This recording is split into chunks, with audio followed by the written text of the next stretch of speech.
Procrastination is the devil that hits many of us. We want to do things, but we don't do things. Why don't we finish? Why don't we get started? Well, on today's episode, you're going to learn how to overcome those little devils that stop you from accomplishing your goals. Hi, I'm Dan Janal, the author of Write Your Book in a Flash. I'm a book coach, developmental editor, and ghostwriter. I've written more than a dozen books, and I work with business professionals and healthcare professionals to write their books as either a ghostwriter, book coach, or developmental editors. Now, let's get into it. Let's welcome our guest, Mary Kelly. Mary is known as one of the top 25 economists in the world and has written more than a dozen books. She's a professional speaker. She's constantly on the road, and she's joining us from her hotel room somewhere where she's about to speak to another group of important, influential people. Welcome, Mary. Hey, Dan, thank you so much for having me on your program. I have been a fan for yours since the day I met you about 15 years ago. And I love all the work you're doing, and you are making people's book dreams come true. Well, thank you very much. It's very kind of you. I'm a big fan of yours as well. And I just finished reading weeks ago your newest book on how to stop procrastinating. So let's dive right into it. What are the biggest reasons why people don't finish? Why do they procrastinate? So many reasons. And we all know, well, first off, the book is called Stop Procrastinating Tomorrow, which makes a lot of people laugh. And the whole idea is everybody does it. We all procrastinate. It's just maybe on different things at different times and different days and different moments. So the big question then is, how do we get the things done that we know we want to get done? So everybody here, I can see you because we're on video, and thank you so much. So if you've ever procrastinated on anything, can I just see a paw, just a hand, just a wave? Of course we have. We've all done it. We tend to procrastinate on things we don't like doing. Now, some things, once we start doing them, we don't mind them so much. We get a feeling of accomplishment. It's just the starting of it that is so daunting. So if you've ever said something like, why can't I get the stuff done that I need to get done? And what's wrong with me? Other people seem to be so motivated first thing in the morning, or it doesn't seem like this is hard. I just can't seem to work through my to-do list. If my to-do list seems longer today at the end of the day than it started this morning, if you know you have big things you can make happen, you just can't seem to get it in gear, you're the people I'm talking to, because we all do it. I do it. And I'm pretty motivated, and I tend to get things done according to other people, but I know I could get more done. So once I jumped into the science of why we don't get things done, things got more clear. So here's the quick and easy answer. Because your brain loves you. That's why you don't get things done. Your brain is trying very hard to protect you. So if you are thinking about, I should really get that book done, but then somewhere in your head, some part of your brain is going, but what if it's a bad book? What if nobody buys it? What if you spend all this time and energy and money and resources and it's terrible? What if it flops? What if? And so your brain is trying to protect you from bad emotions like rejection and self-loathing and resentment and all those negative things. So what it does is it goes, you know what? You know, it would be great if you just didn't do it. See, that'd be fine. Your brain, the habenula, different part of your brain, also says, the habenula also says, you know what's awesome? Not changing. You know what's great? Not doing anything. You know how you cannot get hurt? Lying on the couch watching television. See, that doesn't hurt you. All the people who have sports injuries, if you're not doing the sports, you're lying on the couch, you're not getting injured. See, your brain goes, stay on the couch. Don't do it. Because your brain is trying to protect you.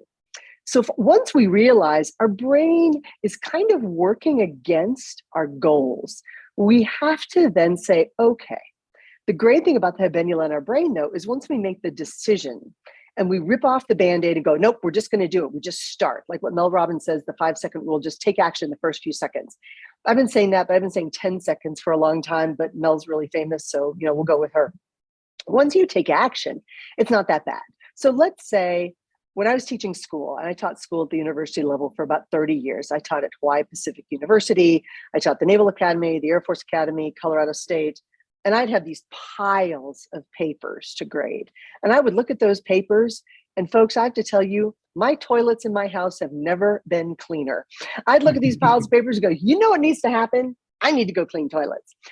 because it's just a delay tactic and we all do it.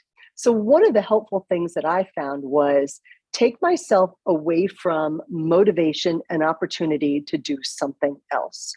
So when I had to plow through a bunch of papers and then all the things, why I must be a terrible teacher. Why would I ever assign these things? This is terrible. Take away motivation and opportunity to be distracted by something else. I would take myself to like a Burger King or a McDonald's, and I would sit there with one little cup of dollar coffee, which is lovely, no phone, no internet, no computer. And I would say, all right, I'm going to sit here for 1 hour and grade papers. That is a technique. Take away motivation and opportunity, because if our brain is working against us, then we have to make other things work for us. So that's technique number one, Dan. Fantastic. You talk about fear. How do we overcome those fears of self-doubt? See, the fear of whether or not we're going to be successful, whether or not we're not going to be successful, whether or not we make that phone call to the client of, hey, do you want to hire me? And what if they say no? When you're selling a product like a house or a car and they reject that car, they're not rejecting you, the salesperson, they're rejecting the car or the product. When you are rejected because they don't want your book, they don't want what you're selling, then guess what? They're rejecting you. And a lot of us, I don't know about some of y'all, but I grew up with honest parents who told me, no, you can't do that. Or no, that's terrible. I mean, I got plenty of rejection growing up. You'd think I'd be pretty good at rejection now, but we still don't like it. And when we still don't like that rejection, it causes us sometimes to not take the right action. So part of getting over the fear, I like to say, is think about, okay, when was the last time you got rejected? Have you ever asked anybody out on a date? Has somebody turned you down for a business opportunity? Has somebody said they didn't want to buy your book? Okay, you've been rejected and you're still here. It didn't kill you. Nobody cried, nobody died. Okay, maybe you cried a little bit, but you're fine. You're here. And so we have to understand that rejection is natural and it's normal, and it allows us to simply move on to that next opportunity. So when people say, I'm scared of being rejected, I'm scared of somebody telling me no, I'm scared of somebody not liking fill in the blank, I say, okay, all of that provides you with the clarity you need to go on and get something better. Great. The next item you list is overwhelm. How does overwhelm affect us with procrastination? Oh, if you're normal, and I say normal, I've got some friends who really study this and they work with a lot of neurodivergent people. I just learned that term. I don't actually know what it means. But anyway, they work with people who will overthink something to the point where then they miss the deadline. And now they're filled with self-loathing because they didn't get it done. And now they don't want to go back and do the project because now this has turned the speed bump into Mount Everest because they procrastinated so long. So for those people, I say, what's the most overwhelming thing going on in your life? And let's face it, some people are battling big deals, bad diagnoses, bad relationships, bad career choices. I mean, big issues. Maybe your kid is doing something stupid and that is causing you to feel overwhelmed. And one thing so I'll just tell you, I've never been a parent, but I've seen parenting, and parenting is hard. Your kids do stupid stuff and you feel like a failure. And you're like, okay, my kid is 37. I don't need to take responsibility for their actions. But we've got to get to that place in the overwhelm where we just start. All it takes to me is 10 seconds of being brave. I just have to start on this. And for my neurodivergent people, I've learned those hourglasses, time in a sand, the sand things, turn it over. I go, for 1 minute, just do this thing. Just do this thing, do nothing else. And then once we start on it for a minute, I'm like, okay, that didn't kill us. Everything's good. Let's turn it over and do it again for 1 minute. And then we do 5 minutes, and then we do 6 minutes. And then we start to chip away at the thing until it becomes less scary. Because when we feel overwhelmed, the problem is it's literally like somebody taking a shotgun and pointing it at us and blasting away. Everything feels like it's being hit and we can't concentrate on the one thing we need to do. So simply using a mechanism, whatever it works for you. For 60 seconds, I'll do this. For 60 seconds, I will focus 100% on this. And if I lose focus, here's my trick. you got to start the 60 seconds over. So that sense of overwhelm can be overtaken by quick tips and techniques like 60-second timer. Or another tip is, let's just say you're writing a book or you're working on a project and you're kind of stuck. So you're not thinking you want to do anything. Okay. We all get on a Zoom call together and everybody says, hey, Dan, this is the one thing, and this is a great exercise for your group. This is the one thing I just haven't been able to do. I feel overwhelmed every time I think about it. I just don't want to. Okay, so 2 things on this. First, folks, anything really tough, you're never going to want to do it because your brain goes, go back to the couch, lie on the couch, don't get hurt. So your brain is going to work against you. So you're never going to feel like it. You know what you're going to feel like? Not doing the hard things. So if you know that, you don't have to wait till you feel like it because that's never going to happen. So we all get on a call like this. And it's a fun thing for the group. And everybody comes in with something that they say, I feel overwhelmed and I don't feel like I can do anything about this. And we all state what it is our thing is. And then we say, okay, everybody stay on Zoom, turn off your audio. Now go do that thing for 15 or 20 minutes. And everybody's like, oh, you mean now? Yep, right now. And we all do it. And you watch other people tackling their hard thing. And all of a sudden you kind of look around and you're like, oh, I guess I can tackle my hard thing too. If you've ever run a marathon, anybody ever run a marathon or a half marathon or walked around the block once? Okay, there you go. You know, sometimes you get halfway there or partway there and you're kind of looking for the escape route. You're looking for the shortcut. You're looking for the van with a big old sign on it that says, really? Don't want to do it? Just hop in the van. My first marathon, I was 25 years old. I had no idea what I was doing, didn't train, was real stupid. But you know what's great? Being 25 and having a 25-year-old body and being real stupid. And all of a sudden I'm like at mile 10 or 12 and I am not an athlete. I do not look good. I puked a few times. I'm not proud of this. And I'm looking for the van. And so I asked somebody, I go, is there like a van that comes around and gets us if we can't do it? And they go, there's no van. And all of a sudden I was like, oh, there's no van. And when I realized that was kind of a metaphor for procrastination, like you got to finish, there's no way back but the way you started. You turn around and the only way back is the way you came, just in a different direction. I thought, okay, there's no van. We have to do it ourselves. Great story, great analogy. What about, we'll tackle one more issue here. And thank you for your time. You're being very generous. There's the self-doubt in all of this. It's like, what happens if it fails? How do we get over that? With their fear of success and fear of failure. Absolutely. And Dan, you were there at the beginning when I started this whole speaking author business. And in my head, I kind of had the van. I thought, I'll do this for 3 to 5 years. And if it doesn't work, I'll go off and do something else. So in my head, I kind of had the van. Some of the self-doubt, frankly, comes from the people closest to us. Your family says, oh, Jeff, you can't do this because remember when you were 7 years old and you wanted to write poetry? And you're like, that has nothing to do with where I am now. Or your family will say, well, nobody in our family has ever done this. And you're kind of like, but I'll be the first. Sometimes our self-doubt is superimposed on us by the people closest to us because they don't know our possibility. They don't know what we've been through. They don't know what we've been working on to get here. And sometimes other people's limitations get superimposed on us. So that's part of it.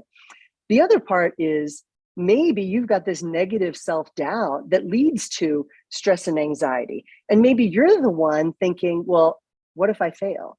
Well, you know what? I can't fail if I don't start, so maybe I shouldn't start. See, that's all part of it too. And this becomes cyclical behavior. We start doing things, and once you get a little bit of success, then it's easier to get more success. When I was at the Naval Academy, we had to jump off a 10-meter tower. It was to simulate jumping off a ship. Well, the problem there is if you jump off a ship into the ocean, you see the top of the ocean, which is kind of blue with maybe some little white caps and maybe some fish if you're lucky. When you're jumping off a 10-meter tower in a pool, see, you don't see the top of the water. You see the extra 30 feet underneath that. So it looks a lot further than you think it is. And they didn't say, oh, let's all go up and take a look and then climb back down. And then we'll give you time to think about it. And then you can jump into the water. No, no, no, no, no. Your very first time climbing that ladder, you're supposed to jump off the platform. And I'm not really afraid of heights, but I never jumped off something 10 meters high into water before. And, I'm not a great swimmer, but I'm okay. And I have to tell you, it got my attention. So I'm standing up there and they had us do it in pairs. And I have to tell you, that was kind of a genius thing because we're stronger together. And so I get up there and I kind of go close to the edge and it looks real far. And I look down, I see the bottom of that pool and I'm thinking, oh, there's no way. Now, here's the problem. I look over to my partner who's supposed to be jumping with me. And now I've only been at the Naval Academy for like 3 or 4 months. So I don't know a whole lot of people. But here was the problem. I knew Jason. Jason was from Dallas. I'd met his parents. And all I could think of was, if I don't jump, if I chicken out, Jason is going to know. And then his parents are going to know. And I am not going to chicken out in front of Jason. So sometimes you just need that bolster from somebody else where somebody else is like, I'm watching you. I'm watching you. And when somebody else is watching, we tend to do the things that overcome our own fear and our own self-doubt. And again, we just need to be a little bit brave. And once you take that step off that 10-meter tower, the decision's been made. So don't give your brain the opportunity to go back on your decision. Make the decision the day before that you're going to do the hard thing. And that's why I use my 5-minute productivity sheet. On the 5-minute productivity sheet, it's the phone calls I have to do today, the things I have to do today, the follow-up I have to do today, and any specific things that are due. So I try to make my deadlines a couple days ahead of time in case my life gets ahead of me, which is a nice way of saying I get behind. And sometimes it's because a flight got messed up or a client went over by a couple hours but life gets ahead of us. And so every single day I do a productivity sheet. And if you want this, I'll give Dan the link for this. Everything I have is free for you.